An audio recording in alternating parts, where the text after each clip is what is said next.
Private security, meanwhile, going high-tech. In the ongoing effort to protect people and property, a new company is taking to the skies, providing on-demand aerial security coverage. Philip Palmer shows us how drones are making a difference. SMS Novel Films is launching its drone security this week. Drones will provide live stream security coverage through an app directly to customers who want to protect themselves or their home or business. For those who have concerns, that's how I probably would put it, concerns about crime, safety, their residential neighborhood, I think this could be a beneficial tool to deter, to detect, and deflect.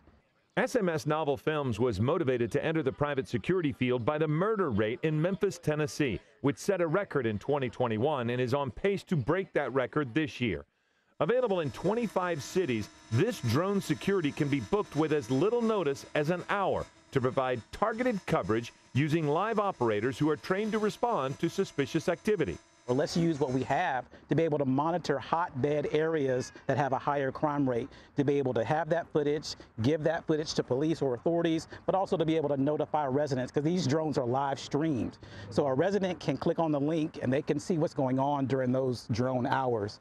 Drone security isn't always going to be about keeping an eye on an individual or even an event. In many cases, it'll be about what's happening in the surrounding area that security on the ground can't see. Flash mobs are a terrifying example of that, but private drone security with a 1-mile radius could provide a mall the advanced warning business owners and customers need to be protected. To be able to notify those stores, those business owners, or even residents in that area to say, hey, there's a gathering of 60 to 70 individuals at this location, please be on alert. Stores could lock their doors. They could kind of have a line system. Matt Lowe has used the app during beta testing and enjoys the added safety provided.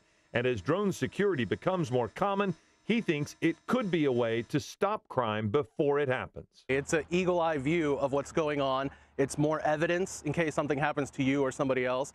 And I think it will prevent crimes, honestly. I think if they saw something like that, because you're going to hear it, you're going to know it's there, and you're going to know that you're being watched, I think it's going to stop people from wanting to do that. Hello, I'm Mark Brown. Get more great ABC7 content by clicking the subscribe button for our YouTube channel. And download the ABC7 Los Angeles streaming app on Fire TV, Android TV, Apple TV, and Roku to watch on your TV.